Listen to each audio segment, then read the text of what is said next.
ભાવનગર શહેરના હાદાનગર વિસ્તારમાં રહેતા અને હાલ ઉત્તરાખંડમાં ઇન્ડિયન આર્મીમાં ફરજ બજાવતા આર્મી જવાન આસિફ જમાલ પરમારે આત્મહત્યા કરી લીધી છે.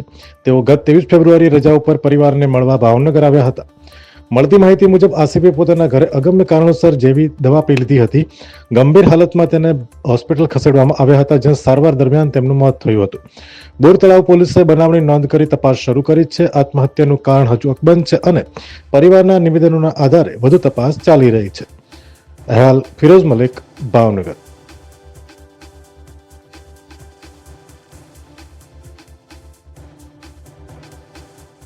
અમે તમને આપીશું પળે-પળના સમાચાર. જો તમે અમારા નિર્ભય માર્ગ ન્યૂઝ ચેનલને સબસ્ક્રાઇબ કર્યું નથી તો અત્યારે જ નીચે આપેલા આઇકોન બટન પર ક્લિક કરીને સબસ્ક્રાઇબ કરો અને શેર કરવાનું ભૂલશો નહીં.